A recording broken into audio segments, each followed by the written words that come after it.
Sir, കഴിഞ്ഞ ദിവസം supreme കോടതി വളരെ പ്രധാനപ്പെട്ട ഒരു നിരീക്ഷണം നടത്തി.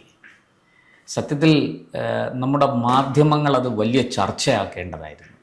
എന്തുകൊണ്ടോ ദേശീയ മാധ്യമങ്ങളും നമ്മുടെ ഭാഷാ മാധ്യമങ്ങളും ആ വിഷയത്തിൽ വലിയ താല്പര്യം കാണിച്ചില്ല. ആ വിഷയം മറ്റൊന്നുമല്ല, ഈ സൗജന്യങ്ങൾ കൊടുക്കുന്നതിനെക്കുറിച്ചാണ്.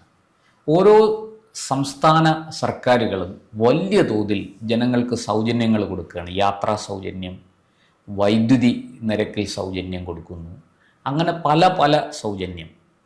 ഈ കോടതി ഇവിടെ ചൂണ്ടിക്കാട്ടിയത് ഈ സൗജന്യം എത്ര നാളിങ്ങനെ കൊടുക്കാൻ കഴിയും, ഈ സൗജന്യം കൊടുക്കുന്നതിലൂടെ വരാൻ പോകുന്ന ആപത്തെന്താണെന്ന് ഈ രാഷ്ട്രീയ പാർട്ടികൾക്ക് തിരിച്ചറിയില്ലേ? ഒരു വലിയ ചോദ്യമാണ് കോടതി ചോദിച്ചിരിക്കുന്നത്. എന്താണ് സാർ ഇതിൻ്റെ പുറകിലൊരു വലിയ രാഷ്ട്രീയമുണ്ട്. ഈ സുപ്രീം കോടതി ഇത് സംബന്ധിച്ച് കേന്ദ്ര സർക്കാരിനും അതുപോലെ സംസ്ഥാന സർക്കാരുകൾക്കും എതിരെ നോട്ടീസൊക്കെ അയച്ചിട്ടുണ്ട്. ഇത് ഞാൻ മനസ്സിലാക്കുന്നത് തമിഴ്നാട്ടിൽ നിന്നാണ് ഇതിൻ്റെ ഒരു ആവിർഭാവം. ഈ ഹർജിയുമായി ബന്ധപ്പെട്ട കാര്യങ്ങൾ തമിഴ്നാട്ടിൽ നിന്നാണ് ആരംഭിച്ചിരിക്കുന്നത്. നിയമ നടപടികളിലേക്ക് പോയിരിക്കുന്നത് അവിടെ നിന്നാണ്. എന്തുകൊണ്ടാണ് സുപ്രീം കോടതി ഇപ്പോൾ ഇങ്ങനെയൊരു നിരീക്ഷണം നടത്തിയിരിക്കുന്നത്? ഈ സൗജന്യങ്ങൾ കൊണ്ടുണ്ടാകുന്ന ആപത്ത് എന്തൊക്കെയാണ്? അതായത് ഇത് കുറച്ച് മുമ്പ് തന്നെ കോടതി ഇതിന്മേലൊരു ഇടപെടൽ വേണ്ടിയിരുന്നതാണ്. വൈകിപ്പോയി എന്നാണ് എൻ്റെ അഭിപ്രായം. കാരണം എൻ്റെയൊക്കെ കുട്ടിക്കാലത്ത് നമുക്ക് ഈ സൗജന്യം പലതരത്തിൽ നമ്മൾ കണ്ടിട്ടുണ്ട്. അതിൻ്റെ അപകടവും കണ്ടിട്ടുണ്ട്. അത് സൗജന്യം നമുക്ക് മനുഷ്യർക്കെല്ലാം വീക്ക്നെസ്സാണ്. അത് ഒരു മലയാളിയെ കുറിച്ച് പൊതുവെ പറയുന്നത് ഓസിന് കിട്ടിയ ആസിഡും കുടിക്കും അത് എന്നാണ് പറയുന്നത്. അപ്പോൾ ഒരു 10% ഡിസ്കൗണ്ട് എന്ന് പറഞ്ഞാൽ പോലും നമ്മളടുത്ത് വീഴും, ചാടി വീഴും. പക്ഷെ ഇത് വളരെ ഗുരുതരമായ നാട്ടിൻ്റെ പുരോഗതിയെ പിന്നോട്ട് വലിക്കുന്ന ഒരു ഇത് ഇവർ തിരിച്ചറിയുന്നില്ല എന്നുള്ളതാണ്. അത് ഭരണകർത്താക്കളാണ്, ഈ ഭരണം മോഹിക്കുന്നവരാണ് കൂടുതൽ ചെയ്യുന്നത്. പണ്ട് തമിഴ്നാടിൻ്റെ പല ഭാഗങ്ങളിലും സാരി കൊടുക്കുക, ഈ സൈക്കിൾ കൊടുക്കുക, അത് അവസാനം അങ്ങനെ സാരിയിൽ തുടങ്ങി TV വരെ കൊടുത്തു. പക്ഷേ ലാപ്ടോപ്പുകൾ കൊടുക്കുക, ടാബുകൾ കൊടുക്കുക, ഇങ്ങനെയൊക്കെ. പക്ഷേ ഇതിനകത്ത് നമുക്ക് ഒന്നൊന്നായി ഇതിലേക്ക് വരാം. അതായത് നമുക്ക് ഒരു രാജ്യത്തിൻ്റെ അല്ലെങ്കിൽ ഒരു സംസ്ഥാനത്തിൻ്റെ വികസനത്തിന് വേണ്ടുന്ന ഒരു മൂലധന നിക്ഷേപമായി നമ്മൾ കരുതൽ ധനമായി വെക്കേണ്ടുന്ന പൈസ, അത്തരം സാമ്പത്തിക വിഷയങ്ങൾക്ക് ഇത് വലിയ ബുദ്ധിമുട്ടുണ്ടാക്കും. കാരണം നിങ്ങൾ ഈ പൈസ എടുത്ത് കൊടുക്കുകയാണ്. അപ്പം 5000 ഒരു ദിവസം രാവിലെ ഞാൻ ഉറക്കം കഴിക്കുമ്പോഴത്തേക്കും 70 കഴിഞ്ഞവൻ്റെ അക്കൗണ്ടിലേക്ക് 5000 രൂപ സർക്കാർ ഇടുകയാണ് എന്ന് പറഞ്ഞു കഴിഞ്ഞാൽ കിട്ടുമ്പോൾ എനിക്ക് സന്തോഷം തോന്നും. പക്ഷേ ഈ പൈസ എന്തെല്ലാം വികസന പ്രവർത്തനങ്ങൾക്ക് ചെലവഴിക്കേണ്ടുന്ന പൈസ, അടിസ്ഥാന സൗകര്യ വികസനം, നമുക്കൊരിക്കലും ഈ അടിസ്ഥാന ആരോഗ്യ സംരക്ഷണത്തിന്, ദാരിദ്ര്യ നിർമ്മാർജ്ജനത്തിന്, വിദ്യാഭ്യാസത്തിന്, ഈ ചികിത്സ, ഇതിനൊക്കെ ദാരിദ്ര്യ രേഖയ്ക്ക് താഴെ നിൽക്കുന്ന ആൾക്കാർക്ക് സൗജന്യങ്ങളാകാം. അത് സർക്കാരിന്റെ ഉത്തരവാദിത്തമാണ്. അത് അവരെ ഒന്ന് താങ്ങാൻ വേണ്ടി കൈത്താങ് അത് ചെയ്തുകൂടാ എന്നല്ല കോടതി പറഞ്ഞു. അല്ല, സൗജന്യ റേഷൻ, സൗജന്യ ചികിത്സ, അതാണ് പറഞ്ഞത്. ആരോഗ്യം, വിദ്യാഭ്യാസം, പാർപ്പിടം, ഇത്തരത്തിലുള്ള വിഷയങ്ങൾക്കൊക്കെ ആകാമെന്ന് വെച്ചാൽ അതിനൊരു പരിധിയുണ്ട്. അതിൽ നിങ്ങൾ ചൂസ് ചെയ്യുന്ന ആളിനെ പോലും വളരെ കൃത്യമായിരിക്കണം. ഇത് അനർഹമായ കൈകളിലേക്ക് ചെന്ന് പതിക്കുന്നത്. പിന്നെ ഇത് ഏറ്റവും പ്രധാനപ്പെട്ട വിഷയം എന്ന് പറയുന്നത്, ഇതിനകത്ത് തിരഞ്ഞെടുപ്പിന്റെ വേളയിലാണ് ഇത് സംഭവിക്കുന്നത്. ഇന്ത്യ ഒട്ടൊക്കെ ഇതൊരു ശീലമായി വന്നിരിക്കുകയാണ്. അല്ല സാർ, ഇത് തമിഴ്നാട്ടിൽ തുടങ്ങി കർണാടക, അതുപോലെ തന്നെ ഇപ്പോൾ ബീഹാറിൽ പോലും ഏറ്റവും ഒടുവിൽ നമ്മൾ അവിടെ BJP നേതൃത്വം നൽകുന്ന NDA സർക്കാരാണ് ജയിച്ചത്. പക്ഷെ തെരഞ്ഞെടുപ്പിന് മുമ്പ് വലിയ വാഗ്ദാനങ്ങൾ കൊടുക്കുകയും ഈ പറഞ്ഞതുപോലെ സ്ത്രീ വോട്ടർമാരുടെ അക്കൗണ്ടിലേക്ക് പണം എത്തുകയും ഒക്കെ ചെയ്തിരിക്കുന്നു. സർക്കാർ തന്നെ എന്ന് പറയുന്ന ഒരു രാഷ്ട്രീയ പ്രസ്ഥാനം ഇത് ചെയ്താൽ Bക്കും Cക്കും ഇത് ചെയ്യാതിരിക്കാൻ കഴിയാത്ത അവസ്ഥ സംജാതമാണ്. ഇതാണ് എൻ്റെ ഒന്ന്. ഇനി മറ്റൊരു രസകരമായ കാര്യം എന്ന് പറയുന്നത്, ഇത് നേരിട്ട് എൻ്റെ തലച്ചോറിനെ ബാധിക്കുന്ന ഒരു വിഷയം കൂടിയായി മാറും. അതായത് എൻ്റെ ഒരു വോട്ടിംഗ് രീതിയുണ്ട്, പാറ്റേൺ ഉണ്ട്. ഞാൻ ഒരു 10-18 വയസ്സ് അല്ലെങ്കിൽ 21 വയസ്സ് അല്ലെങ്കിൽ 35, 40, 70 ആയിക്കോട്ടെ, ഈ സമയങ്ങളിൽ ഞാൻ ആർജിച്ചെടുത്ത ഒരു സാമൂഹ്യ ബോധത്തിന്റെ വെളിച്ചത്തിൽ ഞാൻ ഉണ്ടാക്കി വച്ചിരിക്കുന്ന ഒരു വോട്ടിംഗ് രീതിയുണ്ട്. ആർക്ക് വോട്ട് കൊടുക്കണം, ഏത് പ്രസ്ഥാനം കൊടുക്കണം, വോട്ട് ചെയ്യണമോ വേണ്ടയോ, നോട്ടൊക്കെ ഇടണമോ എന്നൊക്കെ നമുക്കൊരു തീരുമാനം വരുന്ന അങ്ങനെയാണ്. ഈ ഒരു ചിന്തയെ ഇവ മാറ്റിക്കളെ, അത്ര അട്ടിമറിക്കുക. മാറ്റി. അപ്പൊ ആ വോട്ട് ആക്ടിങ്ങിന്റെ ഒരു രീതി രൂപപ്പെട്ട് നമ്മുടെ മനസ്സിൽ അതായത് ഉണ്ടായിക്കൊണ്ടിരിക്കുന്ന സാർ, പ്രലോഭനത്തിലൂടെയും വാഗ്ദാനങ്ങളിലൂടെയും നമ്മളുടെ വോട്ട് കവർച്ച ചെയ്യപ്പെടുകയാണ് അവിടെ. അത് വലിയ ചൂഷണമാണ്. അത് ജനാധിപത്യത്തിന് ഒരു വലിയ വെല്ലുവിളിയല്ലേ. അപ്പൊ ഇത് അറിയാത്ത ആൾക്കാരല്ല ഈ സൗജന്യങ്ങൾ പ്രഖ്യാപിക്കുന്നത്. ഇനി രാജ്യത്ത് അല്ല സാർ, ഇപ്പൊ പാവപ്പെട്ട ആൾക്കാർക്ക് അങ്ങ് പറഞ്ഞതുപോലെ വീടില്ലാത്ത, ഭൂമിയില്ലാത്ത ആൾക്കാർക്ക് നമ്മുടെ പ്രധാനമന്ത്രി ആവാസ് യോജന, ലൈഫ് മിഷൻ, അതിലൂടെ വീട് കിട്ടുന്നു. നല്ല കാര്യം തന്നെ. ഈ പറഞ്ഞതുപോലെ വളരെ പാവപ്പെട്ടവർക്ക് ശൗചാലയമില്ല, ശൗചാലയം നിർമ്മിക്കാൻ സഹായം കിട്ടുന്നു. ഇതൊക്കെ നമുക്ക് മനസ്സിലാക്കാം. പക്ഷെ ഈ പറഞ്ഞ TV, ഇപ്പൊ കഴിഞ്ഞ ദിവസം എനിക്ക് തോന്നുന്നു മന്ത്രി AK ബാലൻ വൈദ്യുത മന്ത്രിയായിരുന്ന കാലത്ത് നടന്നൊരു സംഭവം ഞാൻ കഴിഞ്ഞ ദിവസം ഒരാളുമായിട്ട് സംസാരിച്ചപ്പോൾ ഈ വിഷയം പറയുകയുണ്ടായി. അപ്പോൾ ഞാൻ അദ്ദേഹത്തിൻ്റെ പത്രസമ്മേളനത്തിന് പോയതാണ് അന്ന്. അപ്പോൾ ആ സമയത്ത് ഈ ദാരിദ്ര്യരേഖയ്ക്ക് താഴെയുള്ളവരുടെ വീടുകളിൽ കറണ്ട് വ്യാപകമായിട്ട് കട്ട് ചെയ്യുന്നു എന്നൊരു ആക്ഷേപം വന്നു. അപ്പം അന്ന് അതിനെക്കുറിച്ച് വിശദീകരിക്കാൻ ആണ് ബാലൻ അന്ന് വന്നത്. അദ്ദേഹം പറഞ്ഞു, ഈ സൗജന്യം എന്ന് പറഞ്ഞാൽ അവർക്ക് വെറുതെ കണക്ഷൻ കൊടുക്കുകയല്ല, ഒരു മിനിമം തുക അവരടയ്ക്കണം. അന്നെന്തോ 150 or 200 രൂപയായിരുന്നു അവരടയ്ക്കേണ്ടിയിരുന്നത്. 150 അല്ല, അന്ന് 60 or 70 രൂപയാണ് അവർ മിനിമം അടയ്ക്കേണ്ടിയിരുന്നത്. അപ്പോൾ അദ്ദേഹം പറഞ്ഞ കണക്ക്, ഈ വീടുകളിലെല്ലാം ഈ പണം കുടിശ്ശികയാണ്. മാസങ്ങളല്ല, വർഷങ്ങളായിട്ട് അവർ ഈ പണം അടച്ചിട്ടില്ല. അവർ ചോദിക്കണം, എന്തിനീ 60 രൂപ അടയ്ക്കണം, ഞങ്ങൾക്ക് സൗജന്യം തന്നേ പറ്റൂ. ഇവരുടെ എല്ലാം വീടുകളിൽ ഈ നമ്മുടെ KCB ഉദ്യോഗസ്ഥർ ചെല്ലുമ്പോൾ കാണുന്നത് ഇവിടെ എല്ലാം TV ഉണ്ട്, ഇവർക്കെല്ലാം കേബിൾ കണക്ഷനുണ്ട്. ഇപ്പോൾ കേബിൾ കണക്ഷൻ ഏതാണ്ട് അന്ന് 100 രൂപ എന്തോ ആണ് കേബിൾ കണക്ഷന് ഉണ്ടായിരുന്നത്. ഈ 100 രൂപ കൃത്യമായിട്ട് അടച്ചില്ലെങ്കിൽ അടുത്ത മാസം കട്ടി ACBയോ അല്ലെങ്കിൽ നമ്മുടെ ഈ പറഞ്ഞതുപോലെ സിറ്റി കേബിളോ ഒക്കെയാണ് അന്ന് സർവീസ് കൊടുത്തുകൊണ്ടിരുന്നത്. അന്ന് ഇൻ്റർനെറ്റ് ഇത്രയും വ്യാപകമല്ല. എങ്കിലും അന്ന് ഞാൻ മനസ്സിലാക്കുന്ന, അന്ന് മന്ത്രി പറഞ്ഞതാണ്, ഈ 100 രൂപ അവർ കൃത്യമായിട്ട് അടയ്ക്കും, പക്ഷേ 60 രൂപ KCBക്ക് കൊടുക്കാനുള്ളത് അവർ കൊടുക്കില്ല. എത്രയോ വർഷങ്ങളായിട്ട് അത് കുടിശ്ശികയാണ്. അത് തന്നെ ഒരു വലിയ തുകയായിരിക്കും, ചെറിയ തുകയൊന്നുമല്ല, എത്രയോ വർഷങ്ങളായിട്ടത് കുടിശ്ശികയാണ്.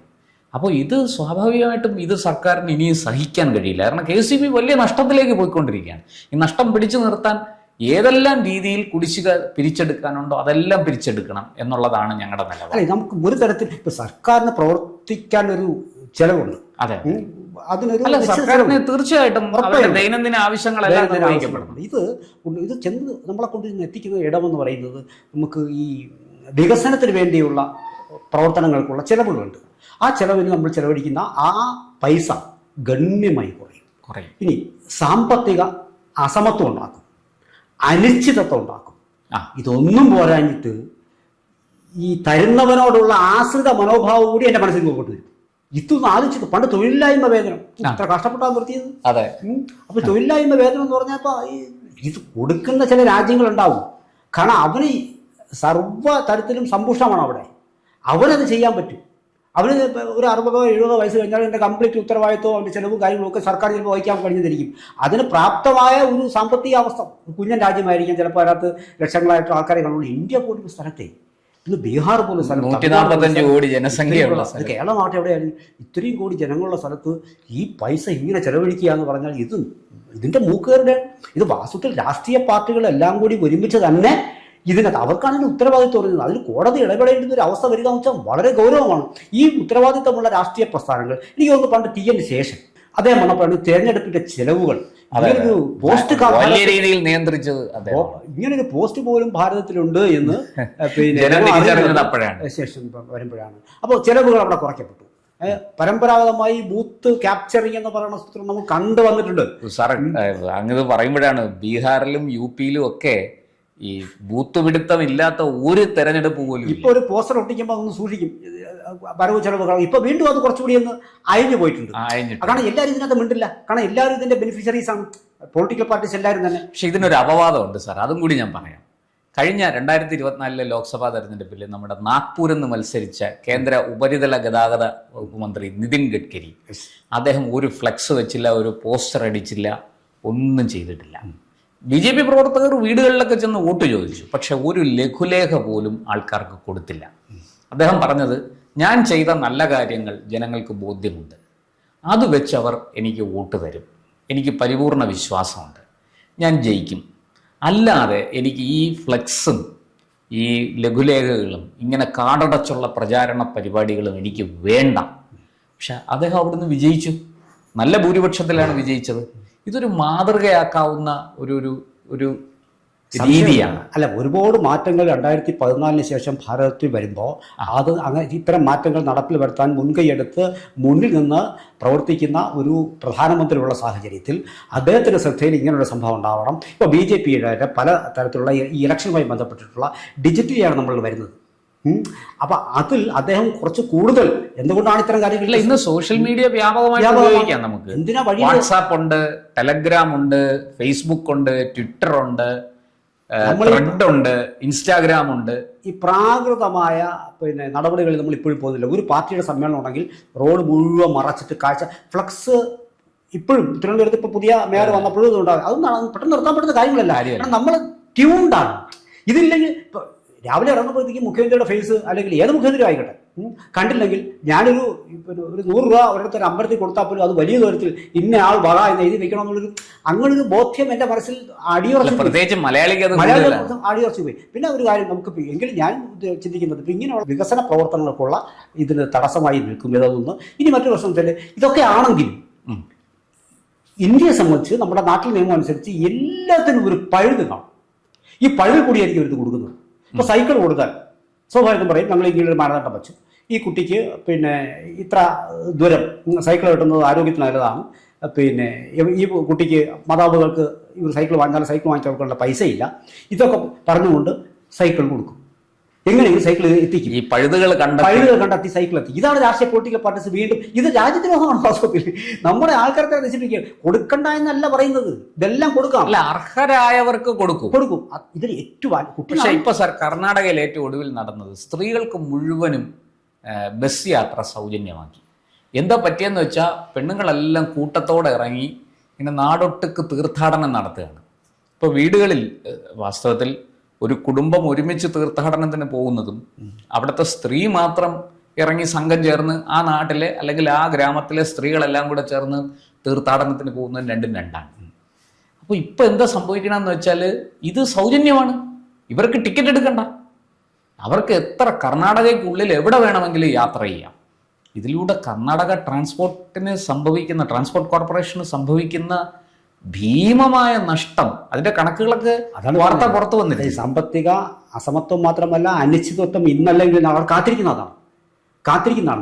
നമ്മൾ രാജ്യം ഇങ്ങനെ വലിയ തോതിൽ വികസിച്ചുകൊണ്ടിരിക്കുന്ന എല്ലാ അർത്ഥത്തിലും പുരോഗമിച്ചുകൊണ്ടിരിക്കുന്ന ഒരു അവസ്ഥയിൽ നാളെ നിങ്ങൾ അനുഭവിക്കാൻ പോകുന്ന സാമ്പത്തിക ഭദ്രതയില്ലായ്മ, നിങ്ങൾ ഈ ചെലവഴിക്കുന്ന പൈസ അത് നിസ്സാരമല്ല. ഇങ്ങനെ എല്ലാ സ്ഥലങ്ങളും മത്സരിച്ച് കൊടുത്തുകൊണ്ടിരുന്നാൽ വരാൻ പോകുന്ന ഒരു പോയിന്റ് വരും. ആ പോയിന്റ് അപ്പുറത്ത് നമുക്ക് കടക്കാൻ കഴിയില്ല. നമ്മുടെ ആൾക്കാർ അപ്പോഴും കുഴിമടിയന്മാരായിരിക്കും. ചില വിദ്യാഭ്യാസമൊക്കെ മനുഷ്യൻ തൊഴിലിലേക്ക് പോയിക്കൊണ്ടിരിക്കുന്ന സംഭവമാണ്. ഈ തൊഴിൽ ഇടങ്ങൾ സൃഷ്ടിക്കാനുള്ള പൈസയും കൂടിയാണ്. അതെല്ലാം നശിപ്പിച്ചു കളയും. ചുരുക്കത്തിൽ പറഞ്ഞാൽ ഭൗതികമായ നമ്മുടെ ഒരു അവസ്ഥയെ പോലും ഇത് ഭൗതികവും മാനസികവുമായ വളരെ സാരമായ കേടുപാടുകൾ വരുത്തുന്ന ഒന്നാണ് ഈ ഫ്രീ ബീസ്. കടുത്ത തീരുമാനം ഇദ്ദേഹത്തിൽ നിന്നാണ് ഒരു ഡയറക്ഷൻ ഭരിക്കുന്ന കേന്ദ്ര സർക്കാരിന് വരെ കൊടുക്കണം. നിങ്ങൾ ഇതിന്മേൽ ഒരു തീരുമാനം എടുക്കണം, കോടതി അറിയിക്കണം, ഒരു പരിധിയൊക്കെ നിശ്ചയിച്ച് മാനദണ്ഡങ്ങൾ നിർണ്ണയിച്ച് വിവിധ പാർട്ടി പ്രസ്ഥാനങ്ങളുമായിട്ട് ചർച്ച നടത്തി ഇതിൻ്റെ ഒരു നല്ല വശം എന്താണ് എന്ന് അങ്ങനെയും കൂടി ഒരു ഡയറക്ഷൻ ഇതിനകത്ത് കൃത്യമായി വരേണ്ടതാണ്. ഇല്ലാത്തിടത്തോളം കാലം ഇത് ഒരാൾ ചെയ്താൽ മറ്റവൻ ചെയ്യാതിരിക്കാൻ കഴിയാത്ത ഒരു സാഹചര്യത്തിലേക്ക് കൊണ്ടുവന്നെത്തിക്കും. എല്ലാവർക്കും ആ സീറ്റാണ് നോട്ടം, അധികാരമാണ് എല്ലാവരുടെയും നോട്ടം. ആ അധികാരത്തിലേക്ക് താൽക്കാലികമായ ഒരു കുറുക്ക് വഴിയായി നമ്മൾ ഒരിക്കലും ന്യായീകരിക്കാൻ പറ്റില്ലെങ്കിലും നമ്മൾ ചില കമ്മ്യൂണിസ്റ്റ് രാജ്യങ്ങളെയും ചില ഏകാധിപതികളെയും നമ്മൾ എടുത്തു കഴിഞ്ഞാൽ അവർ ഒരൊറ്റ രാത്രി കൊണ്ട് ഈ സാമ്പത്തിക വിഷയങ്ങളെ മറികടക്കാൻ ചില ഭ്രാന്തൻ നയങ്ങൾ സ്വീകരിച്ചിട്ടുണ്ട്. അത്തരം ഭ്രാന്ത നയങ്ങളിലേക്ക് നമ്മളെ ചിന്തകളിലേക്ക് പോലും നമ്മളെ ജനാധിപത്യ രാജ്യം ഒരുപക്ഷെ അത്തരം കാര്യങ്ങൾ പോലും ചിന്തിക്കാവുന്ന ഒരു പോയിന്റിലേക്ക് നമ്മളെ കൊണ്ടുചെന്ന് എത്തിക്കുന്ന അതാണ് ഈ ഫ്രീ ബീസ് എന്ന് പറയുന്ന സൗജന്യ വാഗ്ദാനങ്ങൾ. പിന്നെ ഒരു കാര്യം കൂടിയുണ്ട്, ഇത് കൊടുക്കാതിരിക്കുമ്പോൾ നിങ്ങൾക്ക് കൃത്യമായിട്ട് 11 മണിക്ക് ഒരു ആഹാരം കിട്ടിക്കൊണ്ടിരിക്കുന്നു, അത് വേണമെന്നുണ്ടെങ്കിൽ കിട്ടില്ലേ നിങ്ങൾ വിഷണരാകും, അതെ, നിങ്ങളപ്പോൾ താളം തെറ്റും. ഇതേപോലെ സൗജന്യങ്ങൾ നാളെ താളം തെറ്റിയാൽ അവനോട് വിരോധവും വരും. ഇവരിങ്ങനെ അടിമ ഇതിന്റെ ഒരു സുഖത്തിൽ ഇങ്ങനെ കിടക്കും, കിട്ടാതെ വരുമ്പോൾ ഇവൻ വയലന്റ് ആവും, ഇവൻ അക്രമങ്ങളിലേക്ക് പോകും. ഇതൊക്കെ അത് ഒരു വേണമെങ്കിൽ ഒരു രൂപ അതുണ്ടാവും. ഇത് അവകാശമായി മാറും. ഈ അവകാശമായി മാറേണ്ടത് ആർക്കെന്ന് വെച്ചാൽ ഈ പറഞ്ഞ ദാരിദ്ര്യരേഖയ്ക്ക് അർഹിക്കുന്ന കൈകളിലേക്ക് അത് വളരെ കൃത്യമായി ഇത് ആരൊക്കെയാണ് എന്ന് കണ്ടെത്താനുള്ള ഇപ്പോൾ തന്നെ നമുക്ക് പറഞ്ഞാൽ ചിലപ്പോൾ അത് വലിയ പ്രശ്നങ്ങളിലേക്ക് വഴിതെളിക്കുന്നുണ്ടെന്ന് നമ്മൾ സൂചിപ്പിക്കുന്നില്ല. പലപ്പോഴും അർഹമായ കൈകളിലല്ല പല സാമ്പത്തിക ആനുകൂല്യങ്ങളും. എനിക്ക് എത്ര വരുമാനം ഉണ്ടെങ്കിലും ഞാനും പല ഇത് നേടിയെടുക്കുന്നു. സ്വയം ചിന്തിച്ചാൽ മതി. ഇപ്പോൾ നരേന്ദ്രമോദി വന്ന സമയത്ത് ഗ്യാസിന്റെ സബ്സിഡി മാറ്റാൻ പറഞ്ഞു. അതെ, ഇപ്പോൾ പഴയ ചില കടകൾ അറിയാം 110 രൂപയ്ക്കൊക്കെയാണ് ഇപ്പോഴും ഇരിക്കുന്നത്. അതെല്ലാം മാറി. ഈ പുതിയ വാടക ചീട്ട് ഇത് മാറുന്നു. ഇത് ഇപ്പോൾ നമുക്ക് തന്നെ വെള്ളത്തിന്റെ കാര്യം മറ്റേ കാര്യം എന്നൊക്കെ പറയുന്നു. അത് കൊടുക്കാനവൻ കൊടുക്കണം. സബ്സിഡി ഉൾക്കൊള്ളാൻ കഴിയുന്നവൻ അത് ഒഴിവാക്കണം. ഈ OP ടിക്കറ്റിന്റെ ചാർജ് അത് ഒരു 5 രൂപയിൽ നിന്ന് അല്ലെങ്കിൽ 1 രൂപയിൽ നിന്ന് 2 രൂപയിൽ നിന്ന് 5 രൂപയിലാക്കുമ്പോൾ ഒരുപാട് ബുദ്ധിമുട്ട് പറയും. അതൊക്കെ വോട്ടിന് വേണ്ടിയുള്ള ബുദ്ധിമുട്ട്. പക്ഷേ ഈ 5 രൂപ കൊടുക്കാൻ പറ്റുന്നതിന് വാങ്ങിക്കട്ടെ, അത് വാങ്ങിക്കട്ടെ. ഇനി കൊടുക്കാൻ കഴിപ്പില്ലാത്ത ആൾക്കാരുണ്ട്, അവരെ കണ്ടെത്തണം. അവിടെ നിന്ന് വാങ്ങിക്കാതിരിക്കും, അവരെ സംരക്ഷിക്കണം. അതിനാകണം സർക്കാർ സംവിധാനങ്ങൾ തീർച്ചയായിട്ടും ഈ കാര്യത്തിൽ സുപ്രീം കോടതി ഒരു കൃത്യമായ ഒരു നിയമനിർമ്മാണത്തിന് കേന്ദ്ര സർക്കാരിനെ ഒരു പക്ഷേ പ്രേരിപ്പിച്ചേക്കാം. സുപ്രീം കോടതിയിൽ നിന്ന് അത്തരത്തിലുള്ള ഒരു വിധി വരട്ടെ. കാരണം ഈ സൗജന്യം നമ്മളെ വിഴുങ്ങുന്ന ഒരു രാക്ഷസനായി മാറാതിരിക്കട്ടെ ഈ സൗജന്യ വാഗ്ദാനം.